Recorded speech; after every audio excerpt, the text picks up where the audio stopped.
Muito bem, estamos reunidos aqui para ouvir a palavra do Senhor. Eu queria convidar você a abrir a sua Bíblia em primeiro livro de Samuel, capítulo 15. Nós vamos ler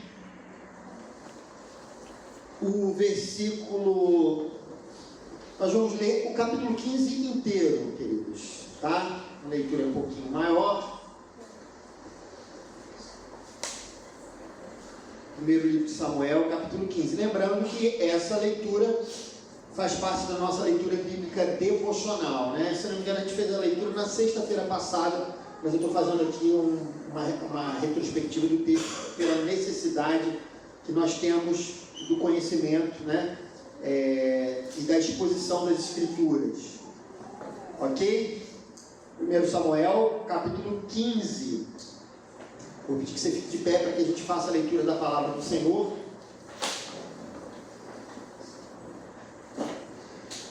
E a palavra de Deus nos diz o seguinte: Samuel disse a Saul: eu sou aquele a quem o Senhor enviou para ungí-lo como rei de Israel, o povo dele. Por isso, escute agora a mensagem do Senhor.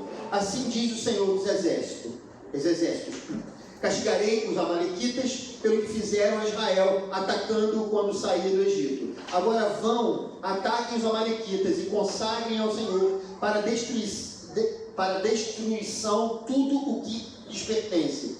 Não os poupem, matem homens, mulheres, crianças, recém-nascidos, bois, ovelhas, camelos e jumentos. Então convocou Saul os homens e os reuniu em Telaim, 200.000 soldados de infantaria e 10.000 homens de Judá. Saul foi à cidade de Amaleque e armou uma emboscada no vale. Depois disse aos queneus: retirem-se, saiam do meio dos amalequitas, para que eu não os destrua junto com eles, pois vocês foram bondosos com os israelitas quando eles estavam vindo do Egito. Então os queneus saíram do meio dos amalequitas, e Saul atacou os amalequitas por todo o caminho, desde Avilá até Sur, a leste do Egito. Capturou vivo Agag, rei dos amalequitas, e exterminou o seu povo. Mas Saul e o exército pouparam Agag e o melhor das ovelhas e dos bois, os bezerros gordos e os cordeiros. Pouparam tudo que era bom, mas tudo que era desprezível e inútil destruíram por completo. Então o Senhor falou a Samuel: arrependo-me de ter posto Saul como rei, pois ele me abandonou e não seguiu as minhas instruções. Samuel ficou irado e clamou ao Senhor toda aquela noite. De madrugada, Samuel foi ao encontro de Saul, mas lhe disseram: Saul foi para o Carmelo, onde ergueu um monumento em sua própria honra, e depois foi para Gilgal. Quando Samuel o encontrou, Saul disse: o Senhor te abençoe. Eu segui as instruções do Senhor. Samuel, porém, perguntou: então, que balido de ovelhas é esse que eu ouço com os meus próprios ouvidos? Que mugido de bois é esse que eu estou ouvindo? Respondeu Saul: os soldados os trouxeram dos amalequitas. Eles pouparam o melhor das ovelhas e dos bois para sacrificarem ao Senhor, o teu Deus, mas destruímos totalmente o restante. Samuel disse a Saul: fique quieto, eu lhe direi o que o Senhor me falou essa noite. Respondeu Saul: dize-me. E Samuel disse: embora pequeno aos seus próprios olhos, você não se tornou líder das tribos de Israel? O Senhor ungiu como rei sobre Israel e o enviou numa missão, ordenando: vá e destrua completamente aquele povo ímpio, os amalequitas. Guerreie contra eles até que os tenha eliminado. Porque você não obedeceu ao Senhor? Porque se lançou sobre os despojos e fez o que o Senhor reprova? Disse Saul: mas eu obedeci ao Senhor, cumpri a missão que o Senhor me designou. Trouxe Agag, o rei dos amalequitas, mas exterminei os amalequitas. Os soldados tomaram ovelhas e bois do despojo, o melhor do que estavam consagrados a Deus para destruição, a fim de os sacrificarem ao Senhor, seu Deus, em Gilgal. Samuel, porém, respondeu: acaso tem o Senhor tanto prazer em holocaustos e em sacrifícios, quanto em que se obedeça a sua palavra? A obediência é melhor do que o sacrifício, e a submissão é melhor do que a gordura de carneiros. Pois a rebeldia é como o pecado pecado de feitiçaria e arrogância como o mal da idolatria. Assim como você rejeitou a palavra do Senhor, ele o rejeitou como rei. Pequei, disse Saul, violei a ordem do Senhor e as instruções que tu me deste. Tive medo dos soldados e os atendi. Agora te imploro, perdoa o meu pecado e volta comigo para que eu adore o Senhor. Samuel, contudo, lhe disse: não voltarei com você. Você rejeitou a palavra do Senhor e o Senhor o rejeitou como rei de Israel. Quando Samuel se virou para sair, Saul agarrou-se à barra do manto dele e o manto se rasgou. E Samuel lhe disse: o Senhor rasgou de você hoje o reino de Israel e o entregou a alguém que é melhor que você. Aquele que é a glória de Israel não mente, nem se arrepende, pois não é homem para se arrepender. Saul repetiu: pequei. Agora honra-me perante as autoridades do meu povo e perante Israel. Volta comigo, para que eu possa adorar o Senhor, o teu Deus. E assim Samuel voltou com ele e Saul adorou o Senhor. Então Samuel disse: traga-me Agag, o rei dos Amalequitas. Agag veio confiante, pensando: com certeza já passou a amargura da morte. Samuel, porém, disse: assim como a sua espada deixou mulheres sem filhos, também sua mãe entre as mulheres ficará sem o seu filho. E Samuel despedaçou Agag perante o Senhor em Gilgal. Então Samuel partiu para Ramá, e Saul foi para sua casa em Gibeá de Saul. Nunca mais Samuel viu Saul até o dia de sua morte, embora se entristecesse por causa dele, porque o Senhor arrependeu-se de ter estabelecido Saul como rei de Israel. Vamos orar. Senhor, nós pedimos a tua orientação nesse momento, a iluminação do teu Espírito Santo, para que essa mensagem, Senhor, ela possa ter um efeito nas nossas vidas, que a tua palavra, ela possa transformar o nosso coração. Nós cremos no poder sobrenatural da palavra de Deus, por isso, fala-nos através do Espírito Santo, falará através dela, no nome de Jesus. Amém. Amém. Os irmãos podem se assentar. Muito bem, queridos, fiz essa leitura um pouco mais longa, né, desse texto que nós temos aqui, dando continuidade à nossa série de pregações, né? Nós pregamos a Bíblia de Gênesis a Apocalipse, né, sequencialmente, e esse texto, obviamente, é um texto que se encaixa com todo o histórico das Escrituras, conforme nós temos estudado. Nós vimos, meus irmãos, que esse é um novo período na vida de Israel. Israel, primeiro, foi a descendência de Abraão, que foi retirado do Egito. A gente se lembra que Deus chamou um homem, e ele era exatamente Abraão, para que através dele todos os povos da terra fossem abençoados, né? O preâmbulo de Gênesis nos mostra, capítulo 1 ao capítulo 11, que o ser humano não tem jeito, não há salvação para o homem.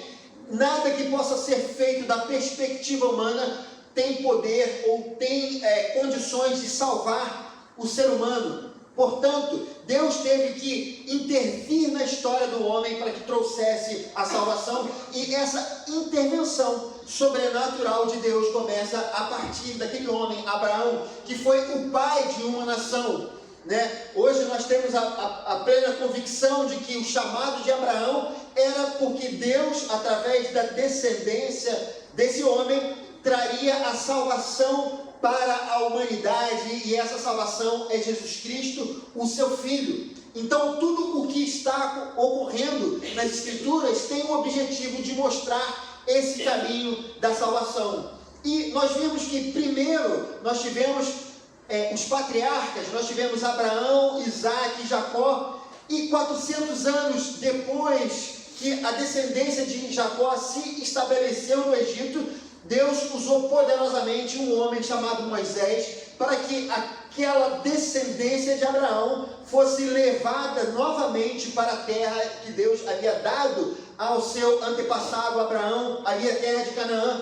e foi exatamente o que aconteceu de maneira poderosa. Deus os conduziu durante 40 anos no deserto, até que eles tomassem posse da terra prometida. E quando eles chegaram lá, eles começaram a se espalhar por toda aquela região que Deus havia dado a eles. Eles lutaram contra os povos ali daquela região, e eles aos poucos foram conquistando o seu lugar. E aquela geração que havia entrado junto com o pupilo de Moisés, Josué, ela foi uma geração extraordinária. Ela obedeceu ao Senhor, ela se submeteu ao Senhor, e por isso ela alcançou muitas bênçãos na terra prometida. Mas a Bíblia nos conta, através do texto do livro de Juízes, que aquela geração de Josué, a partir do momento em que ela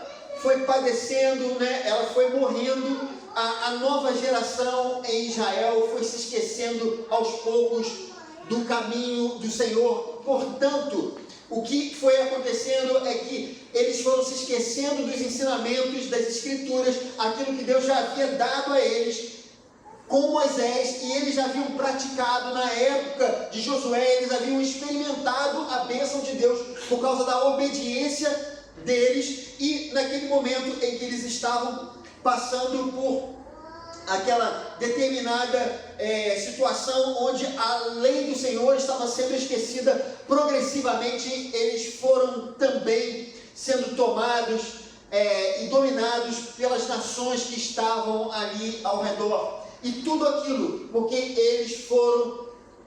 eles deixaram de obedecer ao Senhor, deixaram de cumprir os mandamentos de Deus. E a gente vê que, como num ciclo recorrente, Israel abandonava o Senhor, eles logo eram tomados pelos povos, eram escravizados pelos povos cananeus.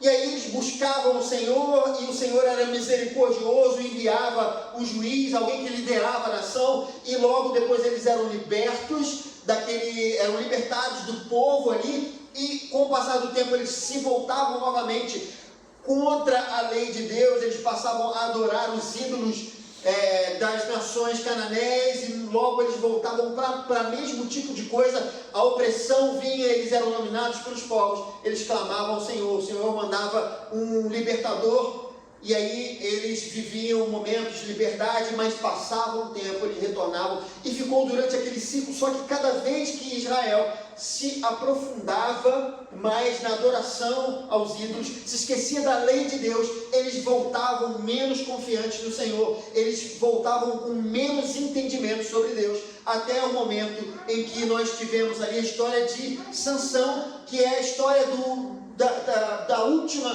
testemunha, do último profeta de Deus para a nação, para aquele período dos juízes. Depois a nação de Israel caiu num abandono completo das coisas de Deus, até, queridos, que nós vimos na história de Israel que apareceu Samuel. Samuel, ele foi um homem que foi conduzido por Deus, foi escolhido por Deus para fazer a transição, já que a nação não queria o Senhor como o seu Deus, o seu rei, porque o sistema de juízes era um sistema justo, era um sistema onde ninguém deveria se submeter a ninguém, a não ser a própria lei de Deus. Portanto, eu deveria me governar, assim como você deveria se governar, e cada um deveria governar a si mesmo, tendo apenas a palavra de Deus, a lei de Deus como referência. Israel, ele não queria, o povo de Israel não desejava viver dessa forma. Eles resolveram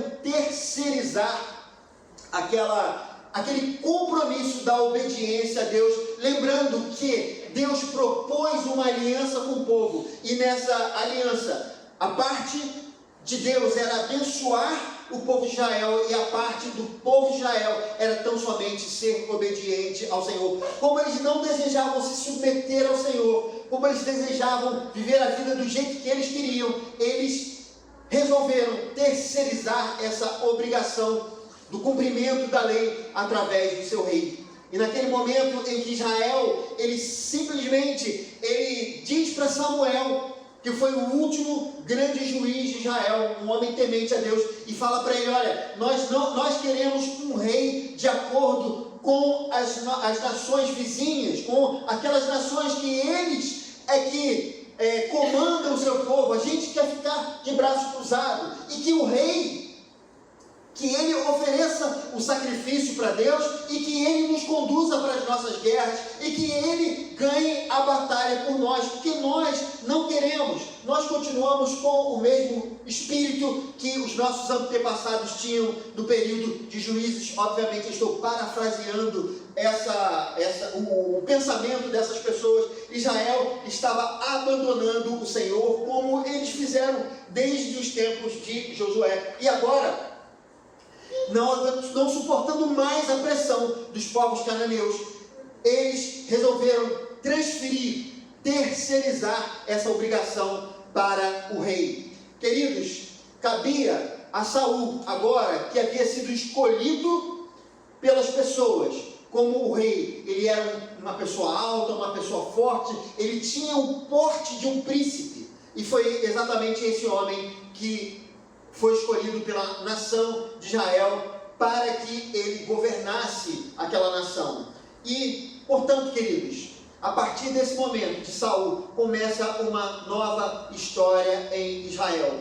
Mas, talvez, queridos, as coisas não tenham acontecido da maneira, e conforme a gente foi lendo os textos das Escrituras, nós percebemos que houve um grande equívoco da parte de Israel e da parte principalmente de Saul, de compreender as questões referentes à lei de Deus. Logo no início, assim que ele assume o seu papel, há um fato no capítulo 13, no qual a gente vê que Saul, ele recebe a ordenança de Samuel, que era a única pessoa que poderia oferecer sacrifícios ao Senhor, e ele recebe essa ordenança de Samuel para que ele não oferecesse sacrifício, mas que esperasse que ele chegaria para Samuel mesmo oferecer sacrifício a Deus.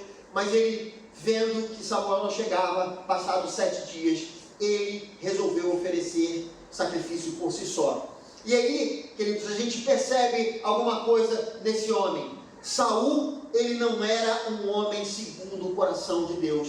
Há um contraste muito claro entre Saul e Davi. Saul, ele era um homem segundo a perspectiva humana, e Davi, nós vamos ver isso mais adiante, era um homem segundo o coração de Deus. E o que a gente percebe é que, na verdade, Saul, ele não tinha uma disposição para o Senhor. E a gente vê isso aqui nesse próprio texto que nós lemos, a partir do versículo 20, quando, de repente, ele recebe a ordem de Samuel, que era a ordem do Senhor, para que ele não tomasse nada daquele povo, para que ele não tomasse qualquer tipo de coisa, como despojo daquela guerra que ele estava vivendo, porque era muito comum naquela época acontecer isso. Mas ele simplesmente, ele desobedece ao Senhor, ele vai lá e ele parte daquilo que era para deixar, para ser destruído, ele destruiu, mas ele não destruiu o rei, que era o rei Agag, que era como se fosse um troféu para ele mesmo. E também, queridos, ele fez uma questão que foi guardar o melhor dos bois e das ovelhas. Era muito comum isso acontecer no passado. Os reis, quando eles iam à guerra, eles pegavam os despojos da guerra, né? O melhor dos povos que eles conquistavam, eles tomavam para si como riqueza. Mas Deus havia proibido Saul de fazer aquilo. No entanto, no momento em que era para ele obedecer a Deus, ele simplesmente não faz, ele toma para si os despojos. E o que ele diz para Samuel? Ele fala: não, eu obedeci ao Senhor, eu cumpri a missão que o Senhor me designou. Eu trouxe Agag, o rei dos amalequitas, mas exterminei os amalequitas. Os soldados tomaram ovelhas e bois do despojo, o melhor do que estava consagrado a Deus, para destruição, a fim de os sacrificarem ao Senhor, o seu Deus, em Gilgal. Samuel, porém, respondeu: acaso tem o Senhor tanto prazer em holocaustos e em sacrifícios, quanto em que se obedeça a sua palavra? A obediência é melhor do que o sacrifício, e a submissão é melhor do que a gordura de carneiros. Amados, o que aquele homem estava fazendo era justificando aquele sentimento que ele tinha dentro dele, né? O pecado que estava dentro do seu coração, a arrogância no qual fazia ele construir até mesmo estátuas em sua própria honra. Ele estava justificando aquele ato através de uma visão um tanto quanto piedosa. Não, eu obedeci, eu fiz, mas Agag eu trouxe, e as ovelhas, aqui os bois, nós trouxemos, os soldados trouxeram. Veja que ele era o rei, mas ele, é como se dissesse: não tive poder para comandar os soldados. Os soldados trouxeram para oferecer em sacrifício ao seu Deus. É o que ele está colocando. Veja a diferença, queridos, de Saul para Davi. Toda vez que Davi se refere a Deus, ele fala: meu Deus, meu Senhor. Saul, ele está demonstrando aqui, queridos, que ele não tem qualquer intimidade com Deus. Mas você pode perguntar: mas ele se preocupava em oferecer sacrifícios a Deus, quando na época de Juízes ninguém se preocupava com isso. Sim, porque a nação de Israel, ela tinha tido uma dura lição. A arca de Deus havia sido levada para a terra dos filisteus, e só depois que eles se arrependeram dos seus pecados é que a arca do Senhor voltou para a nação, e eles conseguiram uma grande vitória contra os filisteus. Saul, vou dizer uma expressão, Saul não era burro, irmãos. Ele sabia que ele precisava se submeter a Deus, os sacrifícios deveriam ser entregues, mas Saul não tinha uma relação de dependência com Deus, assim como vai haver mais à frente como Davi. A sua relação com Deus era tão somente uma relação mística. Ele queria entregar os sacrifícios, não por aquilo que a lei representava, que representava a parte, o cumprimento da parte de Israel na aliança, que era a obediência ao Senhor, mas tão somente porque se ele entregasse os sacrifícios, ele alcançaria a vitória. E aquele homem vaidoso que fez um poste ídolo em sua própria homenagem, ele não desejava ser derrotado por ninguém. E aquele homem, queridos, por isso Deus não estava aceitando a adoração daquele homem. Por isso ele estava sendo rejeitado por Deus, meus amados. Queridos, a adoração da nossa vida, ela precisa ser seguida por obediência total ao Senhor. Veja o que diz o versículo 7 e 8 e 9 do capítulo 15. E Saul atacou os amalequitas por todo o caminho, desde Avilá até Sur, a leste do Egito. Capturou vivo Agag, rei dos amalequitas, exterminou o seu povo. Mas Saul e o exército pouparam Agag e o melhor das ovelhas e dos bois, os bezerros gordos e os cordeiros. Pouparam tudo o que era bom, mas tudo o que era desprezível e inútil destruíram por completo. Olha que interessante, queridos. Ele se dizia um adorador a Deus, ele queria adorar a Deus, mas na verdade o que era inútil ele destruiu, mas o que era bom ele queria ficar. A questão dele não era obedecer ao Senhor, era tão somente essa obediência parcial, de acordo com aquilo que eu mesmo acho, de acordo com o meu pensamento, não de acordo com o que a palavra de Deus, os mandamentos de Deus nos dizem. Queridos, como é que dizemos que somos discípulos de Jesus se não fazemos o que Ele manda? Às vezes, queridos, o que acontece é uma espécie de uma obediência parcial. Eu escolho as partes da Bíblia que eu quero acreditar. Mas eu queria dizer uma coisa para os irmãos. Uma coisa é errar o alvo, outra coisa é não querer acertar o alvo. São coisas muito diferentes. A Bíblia muitas vezes nos coloca alguns padrões, sim, queridos, que são difíceis. Não é fácil para nós enfrentarmos determinadas coisas, sermos tementes ao Senhor e obedientes à sua voz, à sua palavra. Às vezes é difícil, sim, mas uma coisa, queridos, é quando eu, na minha vida, tento buscar o Senhor tento buscar o Senhor, tento fazer a sua vontade e não consigo ser perfeito. E a outra coisa é quando eu ajo como Saul, quando eu apenas escolho aquilo que é melhor para mim e deixo aquilo que é inútil. Aquilo que é inútil eu sacrifico ao Senhor, eu jogo na cruz. Mas aquilo que eu amo, aquilo que eu quero, aquele vício, aquele desejo meu escondido, aquele eu guardo para mim mesmo. Segundo lugar, queridos, a adoração, ela precisa ser seguida de obediência sincera. Olha o que fala o versículo 14 e o versículo 15. Samuel, porém, perguntou: então, que balido de ovelhas é esse que eu ouço com os meus próprios ouvidos? Que mugido de bois é esse que eu estou ouvindo? Respondeu Saul: os soldados os trouxeram dos amalequitas. Eles pouparam o melhor das ovelhas e dos bois para sacrificarem ao Senhor, o teu Deus, mas destruímos totalmente o restante. Olha que interessante, queridos. Não havia sinceridade na sua palavra. Ele estava falando alguma coisa que não condizia com aquilo que estava no seu coração.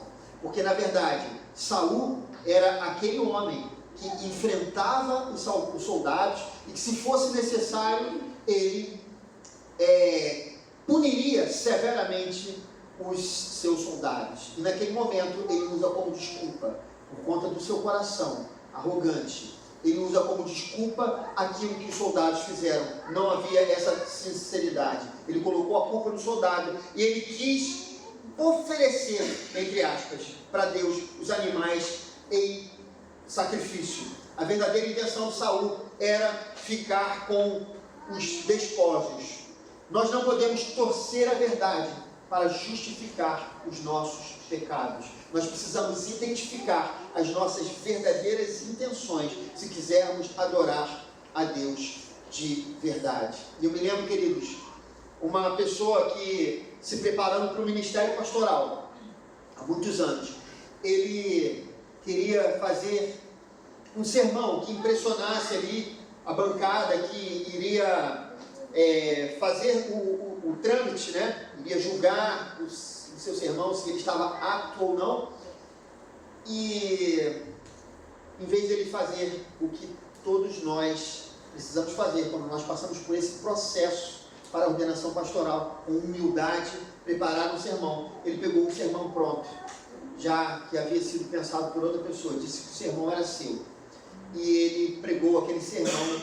Só que ele não sabia que nós estávamos recentemente no tempo da internet, e essas coisas estavam começando a serem descobertas de uma maneira muito fácil. Só você digitar uma parte de algum texto, você vai ver onde estava, né? E foi exatamente isso que aconteceu. Ele queria ser um grande pastor, ele queria pregar o Evangelho para as pessoas, cuidar das pessoas, mas ele escolheu, queridos, a pior forma possível. Talvez o que ele quisesse talvez fosse um posto, né, de pastor, mas não um pastorado de maneira sincera. Queridos, em terceiro lugar, a adoração, ela precisa ser seguida de esvaziamento do meu eu. Veja o que fala o versículo 12. De madrugada, Samuel foi ao encontro de Saul, mas lhe disseram: Saul foi para o Carmelo, onde ergueu um monumento em sua própria honra, e depois foi para Gilgal. Esse homem falava sobre guardar ovelhas para adorar a Deus, mas o verdadeiro Deus estava dentro do seu coração, e esse Deus era Ele mesmo. Por isso ele foi rejeitado pelo Senhor. Amados, não adianta a gente imaginar que a gente vai adorar a Deus, quando na verdade o espaço que há dentro de nós para Deus está preenchido com o seu nome. Deus, Ele precisa ser o nosso Deus, para que a nossa adoração, ela seja aceita pelo nosso Pai. Eu queria, para fechar essa mensagem, dizer o seguinte, queridos: a adoração, ela não se limita aqui à igreja. A adoração, ela não é um momento do domingo pela manhã, que nós nos encontramos e cantamos a Deus, fechamos os olhos e falamos algumas palavras bonitas. A adoração, ela é uma realidade no nosso dia a dia. Nós adoramos a Deus com as escolhas que nós fazemos dia após dia.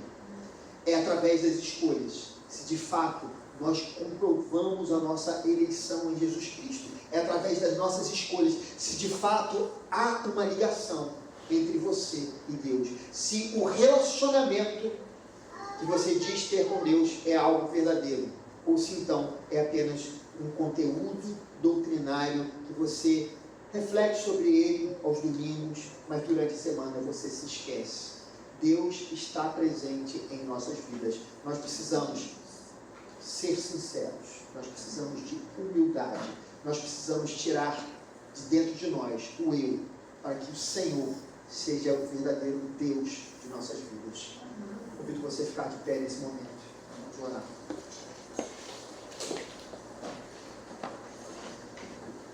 Chamar os músicos aqui.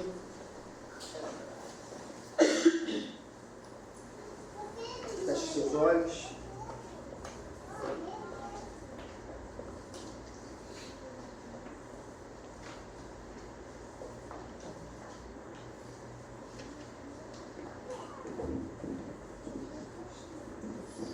Eu vou pedir nesse momento, se você pode, se ajoelhe aí no seu banco.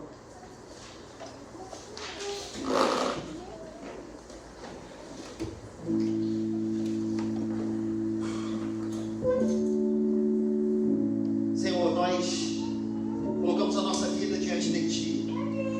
Nós sabemos, Senhor, que muitas vezes nós escondemos a intenção do nosso coração em coisas que parecem ser sagradas.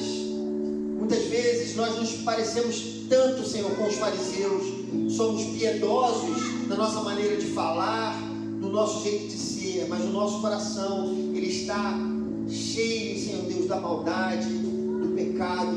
Nós colocamos a nossa vida diante de Ti e nós confessamos as nossas falhas. Dá-nos, Senhor Deus, uma sinceridade no modo no qual nós falamos contigo, na maneira na qual, Senhor Deus, nós adoramos a Ti. Que o nosso louvor proferido aos domingos seja um reflexo da nossa verdadeira adoração, dia após dia. Tem misericórdia de nós. Nós oramos no nome de Jesus.